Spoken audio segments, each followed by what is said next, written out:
You know, last night, me and my cousin was talking all night about this stabbing business because my cousin told me my son got stabbed. Yeah, that's right. My cousin told me my son got stabbed last week. I didn't even know, you know. And that's shame really that I don't even know my own son's got stabbed and it's been happened a week ago.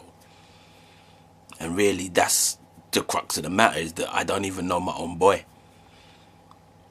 My own boy is like 16, 17, like 16. And he's basically grown up without me. And that's because his mother, yeah. That's because his mother.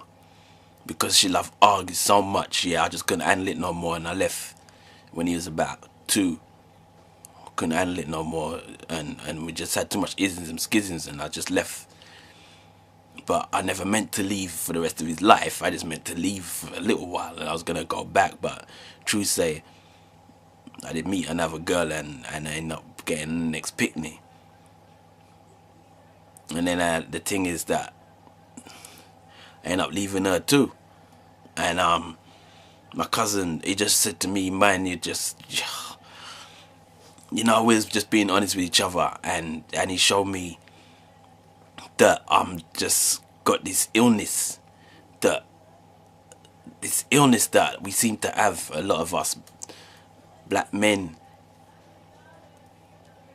He call it a cultural shame, a casual attitude towards sex is what he's saying. Yeah, like my cousin, like he likes reading books and things like that, and he's just different to me. We're like opposites, and he grew up in a family with a mum and dad, and all his friends grew up the same way, and all his friends have gone far. 3 of them are lawyers, 1 is engineer, 1 is economist or economics person, you know. And they all got house, all married, got children, all got 1 wife. The only children they got is from that 1 woman. And they just grew up with a different kind of mindset to me and my friends, because none of my friends had dads, including me, none of them. Or if they did, it was like a dad they saw now and again. But none of them had a dad they saw every day, like my cousin did, or his friends. None of them had a dad to encourage them. My uncle used to encourage me and my cousin. He used to ask us what we want to do when we leave school, what apprenticeship we want to do, what we're going to do when we start saving up to buy a house, learn a trade. This was my uncle. All these kind of things he used to talk to us all the time. I didn't listen. One time I said to my mama, I don't want to work. What do I want to work for? Work is for... What? I don't want to work. And I remember arguing about working and saying I don't need to work. There's other things I can do to make money that I don't need to work. And sometimes I make some good money. I won't lie. The things I did, I did make some money, some good money, but the money don't last. You get a lot of money at one time and then it go. Easy money is dangerous money. Easy money get you killed. I've seen it. Some of my friends are in cemeteries now. Some of them in prisons now because of easy money. Easy money ain't good money. The money you gotta work for is the good money. And you know what? My cousin got a house now. And all his friends have got houses. I got a car. I got a nice crisp BMW and that's it. That's all I got. I ain't got nothing else to show. Nothing. I got a nice watch. Real. This ain't no fake business. Proper watch this, you know. That's it. That is it. I got 6 children. I don't know none of them. I don't know none of my own children. I don't even remember all their names. Man, you think I'm bossy here? This ain't no boast. This is shame talking. I did reason hard with my cousin last night and this is shame talking because I am in a trap. I fall into the trap. Yeah? This casual sex trap that our culture seems to live by. the amount of time I've been christening and partying, I seen our women come in with their picnic and no man to be seen. No man. I only know two of my girl cousins who have got husbands. All the rest of them, got children, but no man. I never seen them come to any party with a man. But I always seen them come with children. What's that all about? It's about man like me. If I'm being honest here now. It's about man like me who ain't being there for their children. Just breeding up women left, right and centre and then going about our business. And now look what's happening. Our children on the street killing up each other every day. Someone's getting stabbed every day. Yes, violence was there when I was younger, but it wasn't like this. It wasn't murder every single day. A man might get wet up, might get a slash across his chin or something like that, but not stabbed to death every day. And these boys are angry. I know they're angry because I was one of them, because I was angry because I didn't have a dad. Because my dad, and you know what, I ain't gonna swear because I'm putting this out there, I want people to see this, but my dad up, you know. I used to dream about seeing my dad. I used to lie in my bed dreaming about it. Him coming to take me to play football. He promised, your dad promised he'd come, but he ain't gonna turn up. No, I used to say to my mum, be quiet, man. Of course my dad will turn up, and I'd wait for him, and I'd wait for him, and I'd wait for him, and you know something, he never turn up. But I give him another chance. And for years I give my dad another chance. And one day he did turn up, and he took me to McDonald's. And we talk, and then I didn't see him again. And then the next time I saw him, I was like 15, and you know what?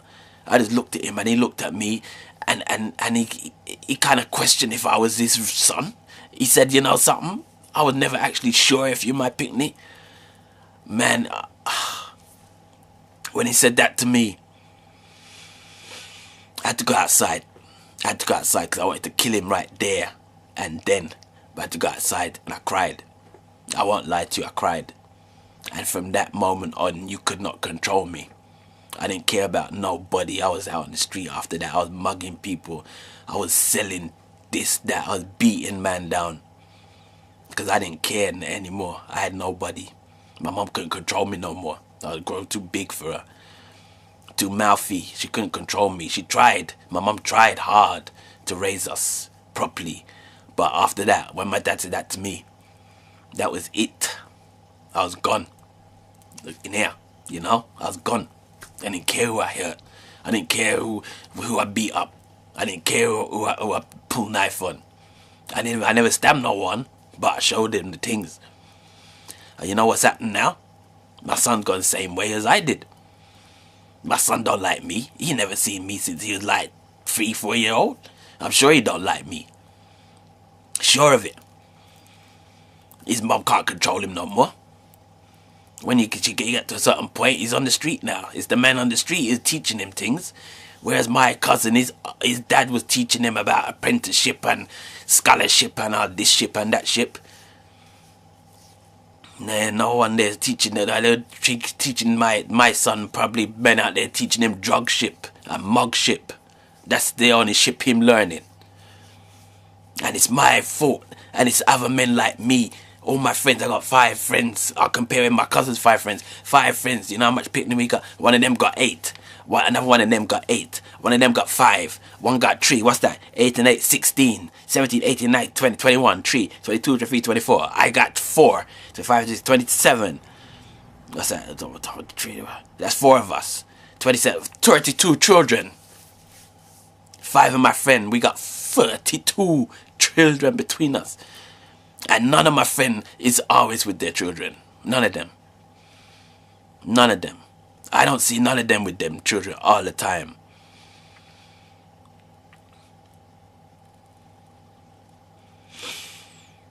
You go party, you meet a girl, you breed her up. You go party, you meet a girl, you breed her up. You go party, you meet a girl, you breed her up. You go party, you meet a man, he breed you up. How's that? What kind of culture? You know what my cousin showed me? He showed me this is slavery's business. And I said, man, don't chat to me about slavery business. But it is. When he break it down, you see it. On this plantation, the master used to move the men around between the women, you know, to breed them up. So the woman could raise the children alone, and they break the man. And they break the man in front of the woman, in front of her children, so she can learn not to disobey the master. And then the strongest man they put with women so they can have good slaves. They treated us like we was animals on a farm. My cousin showed me this, and you know what? We're still doing it. Psychologically, we're still doing that shit. Even today, it's still going on. You see Chinese man do that? Indian man? You think Indian man go to a dance and meet some girl and then get her pregnant? Or a Chinese man go dance, meet some girl, get her pregnant? No. Their families all come together and they meet a girl and they get married and the families join together and they raise the children in a family. Listen to me talking. I know, this is like, we're a hypocrite. I'm not a hypocrite. My eyes are just opened. My eyes have opened to it. My cousin opened my eyes. When someone is lying in their deathbed, your own flesh and blood, you kind of start thinking about things, about your own life and how you've run your life and how what you've done in your life has affected the life of your children, and how what I've done in my life, the negativity of my life, the negativity of my friends, the negativity of what I do has affected my son in a negative way, and the positivity of my uncle and the positivity of what he does and the positivity of what my uncle told his son has affected him in a positive way. And all my cousins' friends who are lawyers and engineers and economists, their fathers, their mothers, their families have affected them in a positive way because they spoke to them positively and they stayed family. Us with Indians, we got this thing about having children. How many of us have got dads and mums who got children still in the West Indies from different men and different women? How many of us? And it's because it comes from the slavery. That's what my cousin showed me. It comes from the slavery, and even though we ain't slaves no more, in here, all this bullshit about lightening skin, straightening hair, hating ourselves, fighting ourselves, killing ourselves. When my parents came in, they didn't kill themselves. They had to stick together because the white people, the racism, they would beat them up. So they stuck together.